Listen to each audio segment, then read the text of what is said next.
dan tanggung jawab yang ditempatkan pada diri kita, pada diri orang-orang yang memiliki iman. Kalau orang nggak punya iman, nggak usah mikirin tentang kebaikan keburukan, nggak ada konsepnya. Tapi kalau orang beriman kan mesti harus bedakan mana yang baik, mana yang buruk. Man ihtada fa innama yahtadi li nafsihi wa man dhalla fa innahu yadhillu 'alaihi. Barang siapa yang mengambil jalan kebaikan, yaitu kitabullah wa sunnah rasulih, maka sesungguhnya dia sedang memilih petunjuk Allah yang benar. Di barang siapa yang menjauh dari firman Allah, menjauh dari Nabi SAW, menjauh dari para ulama-ulama yang saleh, maka sesungguhnya dia telah memilih kesesatan untuk dirinya sendiri. Ini kuncinya, Pak. Kan sebenarnya Allah sudah kasih jalan. Ya kalau pengen lurus, ya tinggal ngikutin petunjuk. Ya kalau pengen bengkok, ya jauhkan diri dari petunjuk. Cuman itu semua pilihan, dan setiap pilihannya ada konsekuensinya. Nah, Bapak sekalian dirahmati Allah Subhanahu wa taala, maka ketika seseorang yang memiliki iman, kemudian dia menyaksikan keburukan-keburukan, kemaksiatan yang ada di dalamnya, mesti ada tindakan. Jangan hanya berdiam, cuek dengan keadaan, masa bodoh dengan apa yang terjadi. Ini bukan orang beriman namanya.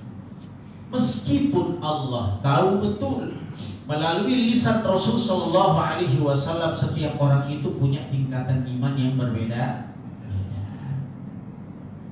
punya kekuatan juga yang berbeda-beda. Ada orang yang diberikan tanggung jawab yang besar, tapi ada juga yang nggak punya tanggung jawab. Itu kan beda-beda levelnya.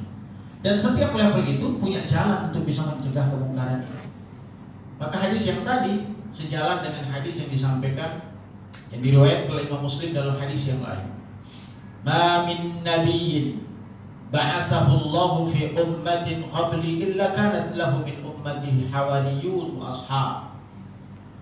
Tidaklah seorang nabi sebelumku, kata Nabi Muhammad SAW, yang diutus Allah untuk umatnya. Jadi seorang nabi yang diutus, dan tugas kenabian itu adalah untuk menyampaikan kebenaran kepada umat. Dan di antara umatnya illa kanat lahu min ummati hawariyun wa ashab. Dan di antara mereka umatnya itu pasti setiap nabi itu punya para pengikut setia, disebut dengan hawariyun, teman yang senantiasa menjalankan sunnah dan perintah nabi tersebut. Dalam sejarah kehidupan ini, baik mulai dari Nabi Nuh yang awal menjadi seorang rasul, yang menjadi generasi ke-9 dari para nabi, setelah Nabi Adam, Idris, Nabi Syis dan seterusnya. Lalu kemudian lahir Nabi Nuh alaihi salatu wassalam, yang pertama kali diutus kepada kaumnya adalah Nabi Nuh alaihi salatu wassalam. Hampir kurang lebih 500 tahun, 450 tahun berdakwah, hanya 80 orang yang memeluk agamanya. Perjalanan yang cukup berliku-liku. Ya, gak tahu kalau sekarang para ulama dikasih ujian seperti itu, kira-kira tahan gak untuk dakwah? 450 tahun, pengikutnya cuma 80. Jadi kira-kira setahun itu berapa pengikutnya? 5 orang. Setengah orang. Jadi bahkan gak dapat.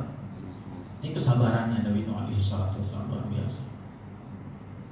Yang selain karena keikhlasannya dan tanggung jawabnya, jadi jumlah bukan menjadi masalah. Yang penting tanggung jawab.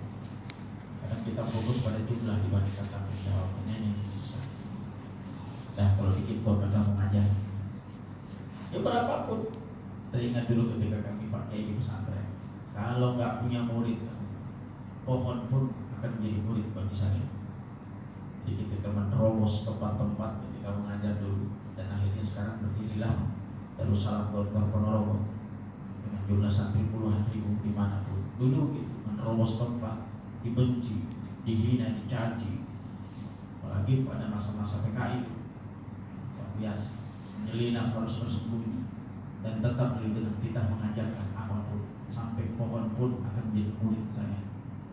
di bahasa semangatnya, perjuangannya. Nah, kembali kita sampaikan bahwa setiap orang itu memiliki tanggung jawab, memiliki hak. Maka hadis ini menjelaskan kepada kita tadi bahwa siapapun yang menjelaskan, mulai Nabi Nuh alaihi salatu wassalam terus ke semuanya, meskipun jumlahnya sedikit tapi paling tidak ada hawari, ada teman, ada orang yang membersamainya. Ya, ya'khuduna bi sunnati, dia mengambil sunnahnya, menjalankan apa yang disunnahkan. Wa yaqtaduna bi amri, dan dia taat terhadap perintah para nabi-nabi itu. Summa innaha takhlufu man ba'dahum khaluf, lalu setelah itu mereka akan dipimpin oleh orang-orang belakangan yang mengatakan sesuatu yang tidak mereka lakukan dan melakukan apa yang tidak diperintahkan. Jadi generasinya berbalik. Dan ini sejarah akan tetap terulang terus. Saat ada orang baik menguasai, maka nanti akan dikuasai oleh tidak baik. Terus akan berputar sampai kapan? Sampai hari kiamat. Kalau sudah hari kiamat datang, kehancuran akan datang. Dan ketika kehancuran datang, maka yang menjadi penguasa hanya Allah Subhanahu wa ta'ala. Yauma natwis samaa'a katayyis sijil lil kutub kama bada'na. Saat kemudian Allah melipat langit ini dengan tangannya. Lalu dalam sebuah hadis dikatakan, aina mulukud dunia, mana raja-raja dunia, silakan keluarkan kekuatanmu untuk bisa menghalangiku untuk menghancurkan bumi. Tapi tidak ada yang sanggup, karena memang penguasa tunggal adalah Allah. Nah, kemudian wa yaf'aluna ma la yu'maru faman jahadahu bi yadihi fa huwa mu'min. Maka saat itulah dibutuhkan satu perjuangan yang disebut dengan jihad, mujahadah, kesungguhan. Maka dikatakan wa man jahadahu bi yadihi fa huwa mu'min. Barang siapa yang berjuang dengan tangannya, dengan kekuasaannya, maka dia mukmin. Lihat, keimanan seseorang itu bukan hanya dilihat dari ibadahnya saja, tapi keimanan seseorang itu bisa dilihat sejauh mana perhatiannya terhadap Tuhan, perhatiannya juga terhadap orang, sesuai dengan skop keterbatasan kita masing-masing. Maka kata Nabi SAW kan, dan sederhana, la yu'minu ahadukum hatta yuhibba li akhihi wa yuhibbu li nafsihi. Tidak beriman seseorang, tidak beriman seseorang, kata Nabi, mau sholatnya rajin, mau bagaimanapun rajin, tapi kalau seandainya orang lain itu tidak dicintai seperti halnya dia mencintai dirinya sendiri, maka tidak sempurna imannya.